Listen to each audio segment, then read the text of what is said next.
کوئی پیشہ چھوٹا نہیں ہوتا, کوئی کام معاذ اللہ کام ذلیل نہیں ہوتا. لوگ کام کو برا بلا کہہ رہے ہوتے کہ نہیں یہ کام تو میں بالکل نہیں کروں گا, حالانکہ ہم نے دیکھا کہ کئی لوگ چھوٹے کام سے کام شروع کیا اور آج وہ کروڑ پتی بن گئے, بڑے بڑے کام ان کے ہو گئے, لیکن محنت سے جی نہ چرایا. بلکہ روایتوں میں مضمون ملتا ہے کہ بندہ اگر رزق حلال کمانے کے لیے ذلت کی جگہ پر کھڑا ہو تو اس کے گناہ ایسے جھڑتے ہیں جیسے خزاں میں درختوں کے پتے جھڑتے ہیں. یہ نہیں سوچنا ہے کہ یار یہ پیشہ چھوڑا ہے لوگ کیا کہیں گے, جناب کیا میں کھیتی باڑی کروں گا, تو کیا میں جناب جانور پالوں گا, یا کوئی بھی کام. بعض اوقات انسان چھوٹا سا ٹھیلا لگا لیتا ہے اور اللہ پاک اسی میں برکت ڈال دیتا ہے, لیکن نہیں جناب ٹھیلا نہیں لگانا ہے, میں نے رکشہ نہیں چلانا ہے, میں نے جناب چھوٹا کام نہیں کرنا ہے, اور اس چھوٹے کام نہ کرنے کی وجہ سے یا تو گھر پہ بے روزگار بیٹھا ہے اور یا پھر کسی حرام کام کی طرف چلا جاتا ہے. تو ہم نے حلال کمانا ہے, اللہ پاک نے برکت دینی ہے. رب کریم کی بارگاہ میں وہ بندے بڑے پسندیدہ ہیں. اسلام موٹیویٹ کرتا ہے, حوصلہ افزائی کرتا ہے ان لوگوں کی کہ جو اللہ کی راہ میں اپنے بچوں کے لیے رزق حلال کمانے کے لیے نکلتے ہی گویا اس کو اللہ کی راہ میں نکلنے والا قرار دیا گیا. حدیثیں تو سنیں, میرے آقا علیہ السلام فرماتے ہیں سچا امانت دار تاجر انبیاء, صدیقین اور شہداء کے ساتھ ہوگا. یہ کسی مفتی کی فضیلت بیان نہیں ہو رہی ہے, ذرا غور کیجئے نا. ساتھ کس کے ساتھ ہوگا قیامت میں؟ نبیوں کے ساتھ, صدیقین اور شہداء کے ساتھ. مگر اس نے کام کیا کرنا ہے؟ کیا یہ بیان ہوا کہ جناب اتنی نمازیں, اتنے روزے, اتنے سجدے, اتنی ریاضتیں, اس کے بعد یہ مرتبہ ملے گا؟ سچا امانت دار تاجر یعنی تجارت کر رہا ہو. There are only two conditions, سچا ہو, امانت دار ہو, دھوکہ نہ دے, تو اس کا حشر انبیاء, صدیقین اور شہداء کے ساتھ ہوگا. ایک جگہ پیارے آقا فرماتے ہیں کہ ان اللہ یحب المؤمن المحترفا, یعنی اللہ عز و جل پیشہ ور کام کاج کرنے والے مومن کو پسند فرماتا ہے. ہاں, اپنے ہاتھوں سے کام کرنے والا, محنت کرنے والا, مزدوری کرنے والا بڑا پسندیدہ ہے. بلکہ ایک اور حدیث پاک ہے, جو اپنے ہاتھوں سے کام کر کے تھک کر شام کرتا ہے وہ مغفرت یافتہ ہو کر شام کرتا ہے. شام کو گھر آیا, جاب کر کے آیا, کاروبار کر کے آیا, محنت کر کے آیا, کسان ہے یا جو بھی مزدوری کی ہے, اگر تھک کے گھر آیا ہے, بےایمانی کر کے نہیں آیا, دھوکہ دے کر نہیں آیا ہے, دن بھر نمازیں قضا کر کے نہیں آیا, اپنا کام کیا اور تھک کر گھر آیا, تو فرمایا یہ تھک کر آنے والا ایسا ہے کہ یہ مغفرت یافتہ ہو کر گھر آیا ہے. کتنا پیارا دین ہے میرا اور آپ کا کہ کاروبار میں کروں, نوکری میں کروں, رزق میں کماؤں, میرے بچوں کو کھلاؤں, فیملی کے لیے کماؤں, لیکن صرف سچا کام کر لوں اور اللہ میری اس کام کی وجہ سے مغفرت فرما دے. سبحان اللہ. تو ہمیں پتا چلا کہ ہم جو بھی کام کر رہے ہیں ایک کنڈیشن یاد رکھنی ہے, اس میں بےایمانی نہیں کرنی ہے, اس میں دھوکہ نہیں دینا ہے, اس میں جھوٹ نہیں بولنا ہے, پھر انشاءاللہ وارے نیارے ہیں, پھر آپ کمائیں, برکت ہی برکت ہے. اسلام نے مال کمانے سے منع نہیں کیا ہے. اسلام میں ایسا کچھ لوگوں نے یہ کانسیپٹ بنا لیا ہے کہ نہیں جناب دین تو پیسے والا بننے سے روکتا ہے. نہیں, ایسا نہیں ہے. آپ مالدار بن جائیں, کوئی حرج نہیں ہے, لیکن اس مال کے اندر غرق نہ ہو جائیں, اس مال کمانے کے لیے تکبر کا شکار نہ ہو جائیں, اس مال کمانے کے لیے لوگوں کا حق دبانا شروع نہ کر دیں. اللہ پاک حلال سے آپ کو اربوں روپے عطا فرما دے, کوئی حرج نہیں ہے. کیا سیدنا عثمان غنی رضی اللہ عنہ مالدار نہیں تھے؟ حضرت عبد الرحمن بن عوف رضی اللہ عنہ مالدار نہیں تھے؟ اربوں پتی تھے, اس زمانے کے مالدار ترین لوگ تھے, مگر ان کا ایک دینار, ایک درم بھی حرام کا نہیں تھا. ہم مالدار بنتے ہیں تو یہ تو چیک کریں کہ اس میں کتنے جھوٹ, کتنے دھوکے, کتنی ملاوٹیں. اگر ایسا ہے تو پھر یہ مال کسی کام کا نہیں ہے. دنیا میں مال بہت ساری عبادتیں بجا لانے کا سبب ہے. حج کس پر فرض ہے؟ مال ہوگا تو حج فرض ہے نا. زکوٰۃ کون دے گا؟ جو صاحب نصاب ہوگا وہ زکوٰۃ. یعنی ہمارے 5 فرائض میں سے جس کو مین پلر آف اسلام کہا جاتا ہے, نماز, روزہ, حج, زکوٰۃ اور توحید یعنی ایمان لانا, ان میں سے جو 4 مین ہیں, 2 تو مال کی صورت میں ہم پر فرض ہوتے ہیں. مال ہوگا تو زکوٰۃ ہے اور مال ہوگا تو حج ہے. تو مال تو برکت کا باعث ہے, عبادت میں مدد کرتا ہے, لیکن مدد جب کرے گا نا کہ جب وہ کام سچا کیا ہوگا, وہ کام اچھا کیا ہوگا, اللہ کی رضا کے ساتھ کیا ہوگا, پھر خیر ہے انشاءاللہ. تو آج چونکہ زراعت پر بات ہو رہی ہے تو ماشاءاللہ ہمارا دین بھی, ہماری ہسٹری آف اسلام دیکھیں تو اس میں بھی جا بجا ہمارے لیے اس میں رہنمائی موجود ہے. یاد رکھیے زراعت یعنی ایگریکلچرل فارمنگ جو ہے, کھیتی باڑی کرنا جس کا مطلب ہے، اس سے مراد ایسا عمل ہے جس کے ذریعے زمین میں کھیتی کر کے انسانی زندگی کو بچانے کے لیے ضروری لوازمات یعنی سبزیاں، اناج اور پھل وغیرہ کو حاصل کیا جاتا ہے۔ اللہ پاک کی بہت ساری مخلوقات، بلکہ یہ کہا جائے تو تمام کے تمام انسان کسی نہ کسی طرح زراعت سے جڑے ہوئے ہیں، ہر کوئی اٹیچ ہے، کوئی کاشتکاری کرنے کی صورت میں، اچھا کچھ اناج کی دیکھ بھال کرتے ہیں، کچھ منڈیوں تک لانے لے جانے کا کام کرتے ہیں، کچھ خرید و فروخت کا کام کرتے ہیں، اچھا اگر یہ بھی نہیں کرتے تو کم از کم اناج کھاتے تو ہیں۔ یعنی ہر بندہ زراعت سے کنیکٹڈ ضرور ہے، اس کے بغیر زندگی نہیں گزرے گی۔ زندگی کے لیے کتنا ضروری ہے، اور سبحان اللہ اگر اللہ کی اس قدرت پر ہی غور کریں کہ اس زمین کو رب نے ایک ایسی کمال کی نعمت بنایا ہے کہ یہ زمین پوری دنیا کو چلا رہی ہے، ہمارا کھانا، ہمارا پینا، ہمارا پھل، ہمارا اناج، صرف ہمارا نہیں ہمارے جانوروں کا۔ اگر آپ غور کریں نا تو جو لوگ کہتے ہیں ہم تو بھائی سبزی کھاتے نہیں ہیں، ہم تو گوشت کھاتے ہیں، تو گوشت جس جانور کا کھاتے ہیں وہ کیا کھاتا ہے؟ اگر اس جانور کو اناج نہ ملے، اس جانور کو چارہ نہ ملے، یعنی زمین سے اگی ہوئی چیز وہ نیسیسری ہے ہم سب کی زندگی کے لیے، یعنی اگر زمین پیدا کرنا چھوڑ دے تو نہ ہم بچیں گے نہ وہ جانور بچیں گے جن کے ذریعے ہم نے خوراک ملنی ہے۔ تو یہ اللہ کی کتنی بڑی قدرت ہے، اور سبحان اللہ زراعت کے پیشے کی ایک بہت کمال کی خوبی پتہ ہے کیا ہے؟ باقی بہت سارے تاجر، باقی بہت سارے بزنس مین یقیناً اللہ پر بھروسہ کرتے ہیں، مگر جو توکل کا لیول، جو اللہ پر بھروسے کا جس کو کہنا ٹاپ آف دا مارک اگر ہے، تو جو کسان کے اندر، جو زمیندار کے اندر اللہ سے توکل ہوتا ہے، اگر وہ توکل کرتا ہے تو وہ لیول ہی اور ہوتا ہے۔ اس کی وجہ کیا ہے کہ ذرا غور کیجئے، ہم اپنی ساری محنت، اناج کیا نام ہے، ٹریکٹر چلایا یا جناب ہل چلایا، کھاد ڈالی، بیج ڈالا، پانی ڈالی، اپنا سارا سرمایہ ڈال دیا، اب ہمارا کام پورا ہو گیا، ہماری طرف سے ہم نے سب کچھ کر دیا، اب اس زمین نے اناج اگانا ہے، اس زمین نے فصل دینی ہے، یہ اللہ کا فیصلہ ہے۔ اب اللہ پر بھروسہ ہے، اللہ کے حوالے ہے، یا تو جو ہم نے بویا وہ سارا ضائع ہو جائے، یا میرا رب چاہے تو اس میں برکت ڈالے اور زمین اپنے اندر سے اپنا سینہ چیر کر ہمارے لیے اناج اور ہماری فصل کو اگا دے۔ یعنی ہر روز جو کسان سبحان اللہ پر توکل کر کر برکتیں حاصل کر سکتا ہے، اگر اس کا یہ مائنڈ سیٹ ہو کہ میرا رزق کا دانہ دانہ، ذرہ ذرہ میرے رب کی رحمت سے مل رہا ہے اور اللہ پر بھروسہ کر کے میں چل رہا ہوں، تو سبحان اللہ اس کا لیول آف توکل کس قدر آگے بڑھ سکتا ہے۔ یاد رکھیے کہ کسی بھی ملک کی جو بیک بون ہوتی ہے نا وہ زراعت ہوتی ہے، یعنی اگر کوئی ایسا ملک ہو کہ جو زراعت کو بالکل چھوڑ دے اور وہاں جناب یہ کھیتی باڑی وغیرہ نہ ہو تو اس کے رہنے والوں کے لیے زندگی مشکل ہو جاتی ہے۔ وطن عزیز پاکستان اللہ کی رحمت سے زرعی ملک ہے، اور 2022 کی رپورٹ کے مطابق ہماری جی ڈی بی کا الحمدللہ جو 20% حصہ تھا وہ زراعت کا حصہ تھا۔ ملک کی پیداوار، مجموعی پیداوار جو ہے اس میں 20% جو ہمارا الحمدللہ حصہ ہے وہ زراعت کا ہے۔ اے میرے پیارے اسلامی بھائیوں، نبی پاک علیہ الصلوۃ والسلام نے جن کے پاس زمینیں ہوتی تھی ان کی کیا تربیت فرمائی؟ پیارے آقا علیہ الصلوۃ والسلام نے زمین والے کو حکم دیا کہ خود کاشت کرے یا کسی مسلمان کو دے دے تاکہ وہ اسے کاشت کرے۔ چنانچہ حضرت جابر رضی اللہ عنہ سے روایت ہے کہ رسول پاک علیہ الصلوۃ والسلام نے فرمایا جس کے پاس زمین ہو تو وہ اس پہ خود کاشت کرے یا اپنے کسی بھائی کو عاریتن دے دے، یعنی اس میں وہ کاشت کر لے۔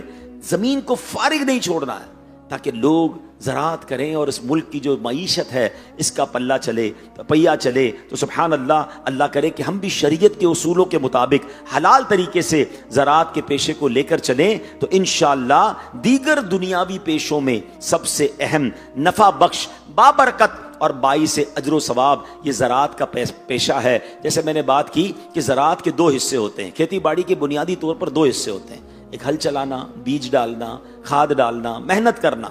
دوسرا حصہ کیا ہے؟ زمین کے حصے میں سے، دبے ہوئے حصے میں سے ننی ننی کونپلیں نکالنا، ان کونپلوں کو بیلوں، پودوں اور درختوں میں تبدیل کر کے انہیں مختلف قسم کے پھول، پھل اور اناج وغیرہ سے بھرنا اور اس میں طرح طرح کے ذائقے ڈالنا۔ اس بالکل واضح بات ہے کہ ہمارے حصے میں پہلا کام ہے، دوسرا حصہ جو ہے وہ رب کی رحمت سے ہوتا ہے، اس میں پھل بھی وہی لگاتا ہے، ذائقہ بھی وہی ڈالتا ہے۔ ارے ایک بالی کے اندر اتنے اناج کے دالے کون پیک کر سکتا ہے؟ یہ میرا رب ہے جس کی قدرت کا نظارہ کسان دیکھتا ہے۔ اور اللہ کریم نے قرآن مجید میں اس کو بڑے پیارے انداز میں ارشاد فرمایا۔ رب تعالیٰ ارشاد فرماتا ہے، بسم اللہ الرحمن الرحیم، افرأیتم ما تحرثون اانتم تزرعونہ ام نحن الزارعون۔ آسان ترجمہ قرآن کنز العرفان۔ تو بھلا بتاؤ تو کہ تم جو بوتے ہو کیا تم اس کی کھیتی بناتے ہو؟ ہم جو ڈالتے ہیں، اللہ ہم سے سوال کر رہا ہے، کیا تم بناتے ہو اس کو کھیتی؟ فرمایا ہم ہی بنانے والے ہیں، اللہ ہی عطا فرمانے والا ہے۔ تو اے میرے پیارے اسلامی بھائیوں، ہمیں رب تعالیٰ کی رحمت پر بھی نظر رکھنی ہے، اس کی قدرت کو بھی ماننا ہے، اور اس سے اپنی محبت کا بھی اضافہ کرنا ہے۔ قرآن کریم میں ایک اور دوسرے مقام پر اللہ پاک نے انسان کو زراعت کے ذریعے اپنی عظیم قدرت اور انعامات میں غور و فکر کرنے کی دعوت دیتے ہوئے اپنی رحمت و قدرت اور کاریگری کا ذکر کرتے ہوئے ارشاد فرمایا، یعنی کسان اللہ سے بڑا قریب ہو سکتا ہے۔ ایک بار ڈاکٹر کے پاس بیٹھا تھا، ماشاءاللہ، چونکہ یہاں بھی ایگریکلچر ڈاکٹرز بھی ہوں گے، اور ہمارے قاری صاحب ماشاءاللہ ڈاکٹر مجلس، پھر وہ حکیم مجلس، ان کا تو شعبہ بھی یہی ہے۔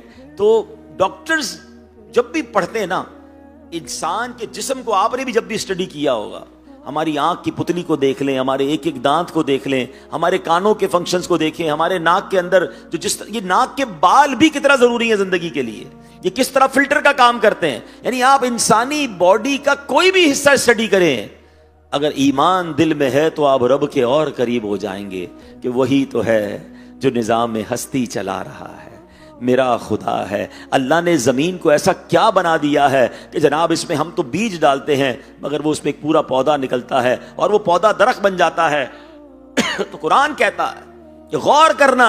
اب ہم سب تمام وہ لوگ جو اس فیلڈ سے تعلق رکھتے ہیں، ہمیں اللہ کی قدرت پر غور کرنا، کیونکہ قدرت الہی پر غور کرنا بھی نیکی ہے، یہ اللہ سے محبت میں اضافے کا سبب ہے۔ اللہ قرآن میں فرماتا ہے هو الذی انزل من السماء ماء لکم منہ شراب ومنہ شجر فیہ تسیمون ینبت لکم بہ الزرع والزیتون والنخیل والاعناب ومن کل الثمرات ان فی ذلک لآیات لقوم یتفکرون۔ کیا فرمایا؟ ترجمہ قرآن کنز العرفان وہی ہے جس نے آسمان سے پانی اتارا، اس سے تمہارا پینا ہے، اور اسی سے درخت اگتے ہیں اور جن سے تم جانور چراتے ہو، اس پانی سے وہ تمہارے لیے کھیتی اور زیتون اور کھجور اور انگور اور ہر قسم کے پھل اگاتا ہے، بے شک اس میں غور و فکر کرنے والوں کے لیے نشانی ہے۔ قرآن کہہ رہا ہے غور و فکر تو کرو، کیسا رب ہے جو تمہارے لیے کیا کیا بنا رہا ہے۔ اب یہاں 4 چیزوں کی بات ہوئی ہے۔ پہلے کھیتی، اس سے مراد وہ دانہ ہے جس سے ہم غذا حاصل کرتے ہیں، جیسے گندم، جو اور ایسی دوسری چیزیں۔ نمبر 2 زیتون، پھر کھجور، پھر انگور۔ تمام پھلوں میں سے کچھ اجمالی طور پر ذکر اس لیے کیا گیا کہ مخلوق الہی جو ہے، اللہ کا بندہ جو ہے، رب کی قدرت پر نظر کرے کہ اللہ نے اسی زمین سے کیا کیا نکالا ہے، اور کیسے کیسے پھل، کیسے کیسے پودے۔ کمال یہ ہے کہ ہر شہر کا الگ پودا ہوتا ہے۔ اب یہ دعوت اسلامی کے شعبے FGRF کے ساتھ جب ہم نے پلانٹیشن شروع کی تو شروع میں تو سمجھ نہیں آتی تھی، بعد میں پتہ چلا کہ جناب جو سندھ کے پودے ہیں وہ پنجاب میں نہیں لگ سکتے، پنجاب کے پودے بلوچستان میں نہیں لگ سکتے، یہ ہر علاقے کا پودا بھی الگ ہے، اس کی سپیشیز الگ ہیں، اور اللہ نے زمین میں تاثیر ایسی دی ہے۔ بالکل اسی طرح دنیا بھر میں ٹریول کریں، ہر ملک میں ہر پھل نہیں ہوتا ہے، ہر ملک میں ہر طریقے کی فصل نہیں ہو سکتی ہے، زمین کا الگ اثر ہے، موسم کا الگ اثر ہے، یہ اللہ کی قدرت ہے۔ ہمیں تو زمین ایک ہی جیسی لگتی ہے، جناب اگر وہی کھاد، وہی بیج میں کراچی میں ڈالوں تو پودا نہیں آگے بڑھے گا، پنجاب میں ڈالیں تو آگے بڑھ جائے گا، کشمیر میں جائیں تو اور اچھا ہو جائے گا، افریقہ میں ڈالیں تو جناب اس پودے نے آگے نہیں بڑھنا ہے۔ اللہ اکبر، یہ ساری باتیں بتا رہی ہیں کہ میرے اور آپ کے ہاتھ میں کوئی کچھ نہیں ہے۔ ان اللہ علی کل شیء قدیر، وہ رب کریم ہے جس کی یہ قدرت کے نظارے ہم جا بجا دیکھ رہے ہیں۔ اور جہاں ہم نے تھوڑی دیر پہلے رزق حلال پر نبی پاک کے حدیثیں سنی اور کچھ فضائل سنے، اسپیشلی زراعت کے بارے میں میرے آقا علیہ الصلوۃ والسلام نے اس کام کے فضائل بھی بیان فرمائے۔ سرکار دو عالم علیہ الصلوۃ والسلام فرماتے ہیں، سنے خوش ہو جائیں، آقا فرماتے ہیں تمہارے اعمال میں سے بہترین عمل زراعت کرنا اور بکریاں رکھنا ہے۔ ہائے ہائے ہائے، میں تو اب یہ سچی بات ہے، یہ حدیث پڑھ کر تو دل چاہ رہا ہے کہ ہم بھی کچھ تھوڑی بہت زراعت کر لیں، ایسا نہ ہو کہ دوسری تجارت میں لگے رہیں۔ یہ تو سب سے افضل کام نبی پاک نے فرمایا۔ دوبارہ سنیں، میرے آقا فرماتے تمہارے اعمال میں سے بہترین عمل زراعت کرنا اور بکریاں رکھنا، اور آگے وضاحت فرمائی یہ انبیاء کرام علیہ السلام کا عمل ہے۔ اور زراعت کرنے والے کو جو مصیبت کام کرنے کے دوران پہنچتی ہے، یہاں تک کہ جب اس میں سے پرندہ کھائے اور اس کی کھیتی باڑی میں چونٹیاں چلنے لگیں، اس پر بھی اسے ثواب ملتا ہے۔ کبھی فصل میں کیڑے آ گئے، کبھی موسم خراب ہو گیا، کبھی بارش زیادہ ہو گئی، کبھی بارش نہیں ہوئی، کبھی کیمیکل زیادہ ڈل گیا، کبھی رات میں آ کے کوئی چوری کر گیا، سبحان اللہ، آقا فرماتے اس ہر عمل پر بھی تمہیں ثواب ملتا ہے۔ تو یہ تو نیکیوں والا کام ہو گیا۔ ایک اور جگہ میرے آقا فرماتے ہیں، سرور دو عالم علیہ السلام نے فرمایا جو مسلمان فصل بوئے پھر اس میں سے جو پرندہ انسان یا جانور کھائے تو وہ اس کی طرف سے صدقہ شمار ہوگا۔ آپ نے درخت لگا دیا ہے، اس کے جناب کوئی پھل لے کے جا رہا ہے، یا آپ نے جناب سایہ کوئی لے رہا ہے، کوئی جانور سایہ لے رہا ہے، کوئی پرندہ اس میں سے کھا رہا ہے، ان سب کا ثواب اس کو مل رہا ہے جس نے یہ فصل بوئی ہے۔ سبحان اللہ، نبی پاک علیہ الصلوۃ والسلام فرماتے ہیں اللہ پاک نے جب انسان کی روزی کو پیدا فرمایا تو اس روزی کو زراعت اور بکریوں میں رکھا۔ تو ماشاءاللہ آپ اللہ پاک کے سبحان اللہ اس کارخانہ قدرت میں جس طرح اللہ دنیا بھر کو رزق پہنچا رہا ہے، اس کا ایک حصہ آپ ہیں۔ آپ کے ذریعے لوگوں تک رزق پہنچ رہا ہے، آپ کے ذریعے لوگوں تک کھانا پہنچ رہا ہے۔ اس کام کو سعادت سمجھ کر کرنا ہے، اس کام کو برکت سمجھ کر کرنا ہے۔ اب بدنصیب وہ ہے کہ پیشہ کمال کا اختیار کیا مگر اس میں جھوٹ بول کر اسے خراب کیا، پیشہ تو زبردست اختیار کیا، اس میں بےمانی کر کے اس میں بے برکتی کر دی، اللہ کو ناراض کر دیا۔ پیشہ تو وہ اختیار کیا جو نبیوں کا پیشہ تھا، مگر اس پیشے میں حرام کو شامل کیا، سود کو شامل کیا، شرعی احکام نہ سیکھے۔ یہ بڑا پرابلم ہے کہ زراعت کام بڑا اچھا ہے مگر اس کی کچھ ٹیکنیکلٹیز ہیں، اس کے کچھ مسائل ہیں، کیسے خرید سکتے ہیں، کیسے نہیں خرید سکتے، کیسے بھائی ٹھیکے پر دے سکتے ہیں۔ جناب کچھ لوگ کھاد اور جو ہے وہ کیمیکل اور جو بھی بیج وغیرہ ہے وہ ادھار لیتے ہیں، بعد میں اس کے بدلے فصل دیتے ہیں، اس کی بڑے بڑے مسائل ہیں۔ لیکن ہم نے تو کہا ہمارے ابو جو کرتے تھے ہم وہی کر رہے ہیں، دادا جو کرتے تھے ہم وہی کر رہے ہیں۔ ٹھیک ہے، کاروبار آپ نے ان سے سیکھنا ہے مگر شرعی مسائل تو عالم دین سے سیکھنے ہیں نا۔ ہم مسلمان پہلے ہیں نا، ہم نے یہ دیکھنا ہے کہ زراعت تو ہو رہی ہے، پیسے بھی آ رہے ہیں مگر حرام کے آ رہے ہیں یا حلال کے آ رہے ہیں؟ آپ سوچیں نا، یعنی میں مثال دیتا ہوں کہ کوئی بندہ کسی مسجد کا خادم بن جائے تو لوگ کیا کہیں گے کہ یار کمال ہو گیا، یار سارا دن مسجد میں گزارتا ہے اور نماز ایک نہ پڑھے، تو کتنی بری بات ہوگی کہ مسجد کا خادم جہاں دنیا بھر سے لوگ نماز پڑھنے آ رہے ہیں کاروبار چھوڑ کے، اور جو مسجد میں رہ رہا ہے وہ نماز نہیں پڑھ رہا، چراغ تلے اندھیرا۔ تو زراعت تو اختیار کر لی، برکت والا کام بھی شروع کر دیا ہے، جس پر نبی پاک نے دعائیں دی ہیں۔ ایک اور جگہ پیارے آقا فرماتے ہیں کھیتی باڑی کرو کیونکہ کھیتی باڑی کرنا باعث بابرکت پیشہ ہے، یعنی خود نبی پاک فرما رہے کرو، یہ بابرکت پیشہ ہے، یعنی ہمارے کاروبار کو دعا نبی پاک دے رہے ہیں صلی اللہ تعالی علیہ وسلم، اور اس کاروبار میں بے برکتی میں ڈال رہا ہوں، غلط بیانی کر کے، جھوٹ بول کے، دھوکہ دے کر، عشر نہ دے کر، اس کا حق ادا نہ کر کے۔ کچھ لوگوں کو تو یہی سمجھ نہیں آتی کہ یار یہ بار بار عشر دینا ہے، جتنی بار فصل اگے گی اتنا عشر دینا ہے، باقی لوگوں کو سال میں ایک زکات ہے، میری سال میں 2 فصلیں میں 2 بار عشر کیوں دوں؟ اپنی عقل سے فیصلہ نہیں کرنا ہے، وہ رب تمہیں 2 بار زمین کا سینہ چیر کر روزی دے رہا ہے، وہ رب تمہیں دے رہا ہے، اگر آپ اس کا حق ادا نہیں کرو گے تو ہم نے لوگوں کی فصلیں برباد ہوتے بھی دیکھی۔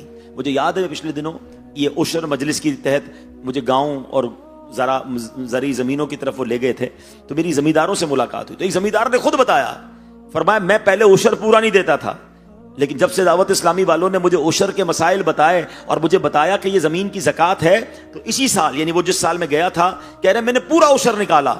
ہمارے آس پاس کی فصلیں، اس پہ کئی فصلیں تباہ ہو گئی اور کئی جگہوں پر ان کی بہت کم کاشت ہوئی، اور اللہ کی رحمت سے میری فصل ڈبل ہو گئی، میری فصل کی رب نے حفاظت فرمائی۔ تو یہ تو روایتوں میں مضمون ملتا ہے کہ مال کی زکات دے کر اپنے مال کو مضبوط قلعوں میں قید کر لو، قید کرنا ہے، اپنے مال کو سیکیور کرنا ہے۔ مگر بات وہی ہے کہ شیطان یار میں سب وہ بھی تو نہیں دیتا، وہ بھی تو نہیں دیتا، میں اکیلا کیوں دوں، میں تو پیچھے رہ جاؤں گا، میں اگر سچ بولوں گا تو میرا مال کیسے بکے گا، میں تھوڑا وزن میں ڈنڈی نہیں ماروں گا تو یار دوسرے کا توڑا اور وزنی ہو جائے گا۔ تو پھر ایمان کہاں گیا؟ پھر اللہ پر بھروسہ کہاں گیا؟ ارے آپ تو وہ لوگ تھے کہ جن کا بھروسے کی مثالیں لوگ دیتے ہیں کہ کسان سے زیادہ، زمیندار سے زیادہ اللہ پر بھروسہ کون کرتا ہے؟ جو اپنی ساری کمائی زمین میں ڈال کر اب اللہ سے دعا کرتا ہے کہ میرے مولا اس کمائی کو برکت والا بنا دے، اے اللہ اس زمین سے مجھے اناج نکال کر دے۔ جب آپ کو رب پر اتنا بھروسہ ہے تو پھر زکات دیتے وقت دل چھوٹا کیوں ہو جاتا ہے؟ پھر جناب ملاوٹ کرتے وقت دل چھوٹا کیوں ہو جاتا ہے؟ وزن میں ڈنڈی مارتے وقت دل چھوٹا کیوں ہو جاتا ہے کہ یار نہیں میں ڈنڈی ماروں گا نہیں تو میرا نفع کم ہو جائے گا؟ ارے تم نے تو سارا سرمایہ زمین میں ڈال کر رب سے کہا تھا کہ میرے مولا اس میں سے نکال دے، وہ رب نہ نکالتا تو ہمارا کیا بنتا ہے؟ ہم بیج بھی ڈالتے، کھاد بھی ڈالتے، ہل بھی چلاتے، کیمیکل بھی ڈالتے، اور فصل ہی نہ نکلتی تو ہم کیا کر لیتے؟ وہ رب نے جب ہم پر رحمت فرمائی ہے تو پھر اب ہمارا کام یہ ہے کہ ہم اس میں بے ایمانی کا تڑکا ڈال کر اپنی روزی کو حرام نہ کریں۔ کبھی زندگی میں میرے پیارے اسلامی بھائیوں حرام کی طرف مت جائیے گا۔ حرام شاید تھوڑے دنوں کے لیے مال کو بڑھا تو دیتا ہے، کیلکولیٹر کے حساب سے لگ رہا ہوتا ہے کہ یار یہ تو جھوٹ بول کر تھوڑے پیسے اور بن گئے ہیں، تھوڑا ناپ تول میں ڈنڈی ماری تو اور پیسے بن گئے، جناب ذخیرہ اندوزی کی تو یہ پیسے اور بن گئے، جو غلط کام ہے۔ مگر یہ پیسے جاتے بھی ایسے ہی ہیں، کبھی بیماری میں، کبھی ٹینشن میں، کبھی کوئی حادثہ ہو جاتا ہے، آگ لگ جاتی ہے، فصلیں برباد ہو جاتی ہیں۔ کیا کرنا ہے اس پیسے کا؟ پیسہ اصل میں پتہ ہے پرابلم کیا ہے؟ ہم لوگوں نے برکت کو کوانٹٹی میں ڈھونڈا ہوا ہے۔ ہم سمجھتے ہیں جس کی کئی قلے کہتے ہیں نا، کئی قلے، کئی مربع زمین ہے تو جناب وہ جناب جو ہے نا بڑا برکت والا ہے، وہ اس کے جناب بڑی ذمہ داری ہے، وہ اس کے اتنے ملازم، اتنی گاڑیاں، اتنے بنگلے، اتنی کوٹھیاں۔ اصل برکت والا تو یہ ہے۔ یہی ہم غلطی کرتے ہیں۔ یاد رکھیے برکت کوانٹٹی میں نہیں، برکت کوالٹی میں ہے۔ میں آپ سے سوال کرتا ہوں، کسی کی کئی مربع زمینیں ہوں، ہزاروں ملازمین، کروڑوں کی آمدنی، اور رات چین کی نیند نہ آتی ہو، بچے نافرمان ہوں، بڑی بیماری لگی ہوئی ہو، اس کے اپنی زمینوں سے ٹرک کے ٹرک گندم کے نکلتے ہوں مگر خود وہ گندم کا ایک نوالا نہ کھا سکتا ہو، ایسی بیماری ہو، بتاؤ یہ پیسے کام کے ہیں؟ اور ایک بندہ ہے جس کے پاس بے شک 1 ایکڑ زمین ہو، تھوڑے سے پیسے کماتا ہو، سارے حلال، ایک ایک دانہ حلال، سکون کی نیند سوتا ہو، کوئی بڑی بیماری نہیں، بچے سارے نیک نمازی، بتاؤ نا دونوں میں برکت والا کون ہے؟ یاد رکھیے برکت، میں اس کو آسان کر دیتا ہوں، برکت تعداد میں نہیں ہے، برکت معیار میں ہے، کوانٹٹی میں نہیں ہے، کوالٹی میں ہے۔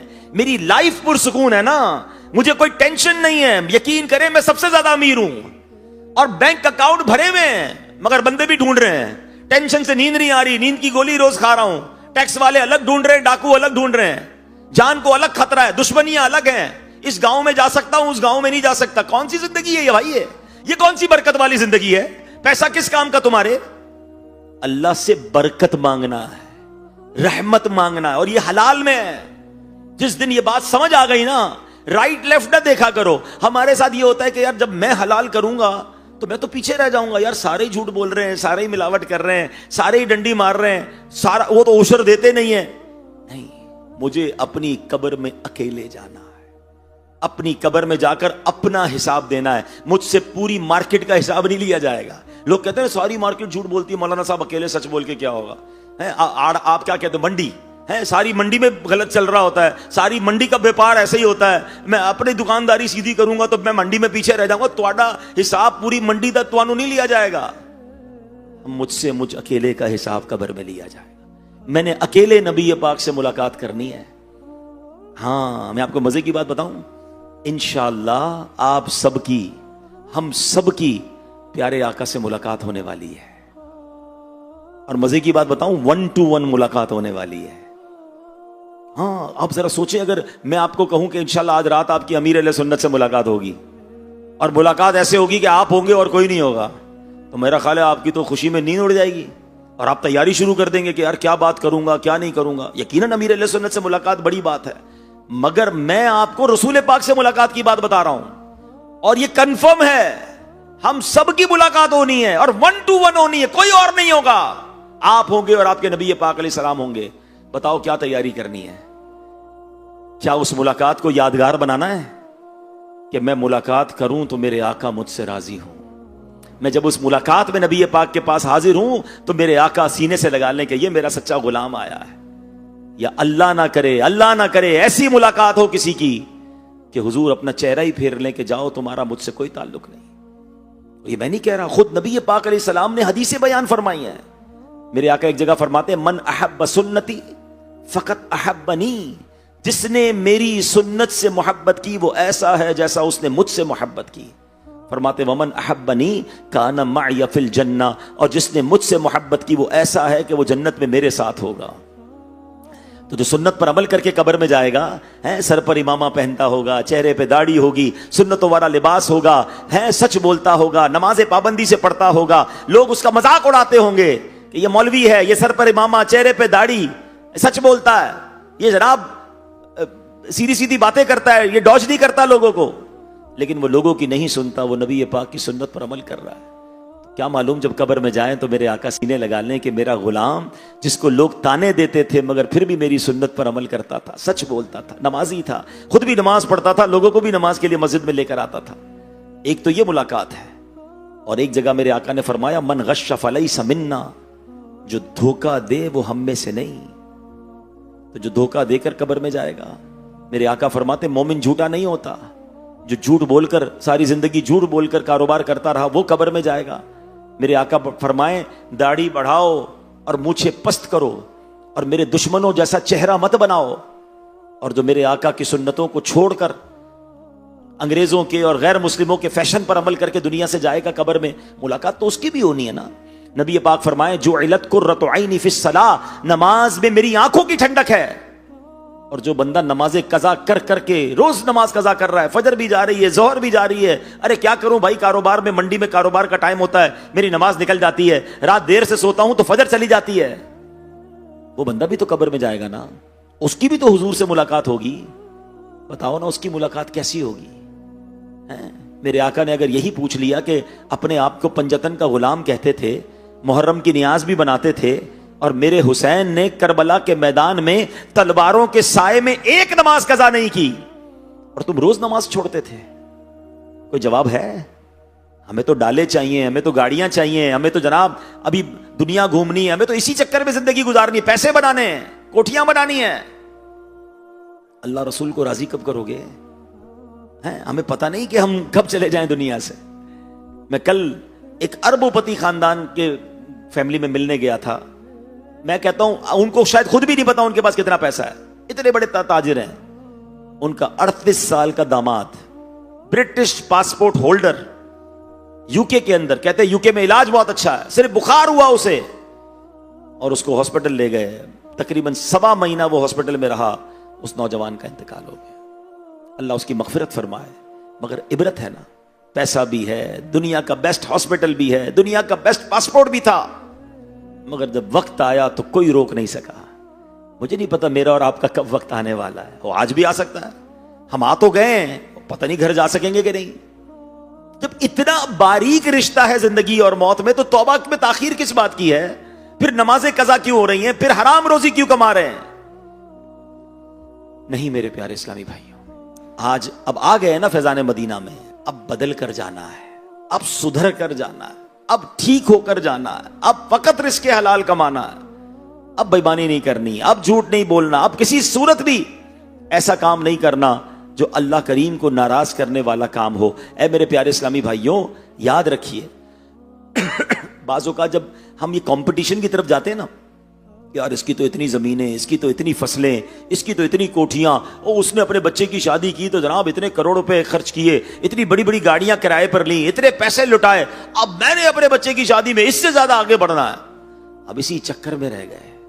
ہم نے وہ عجیب کمپٹیشن چھیڑ دیا ہے کہ دن رات اب ایک ہی لڑائی ہے کہ وہ آگے بڑھ گیا میں پیچھے رہ گیا. یہ بے وقوفی ہے.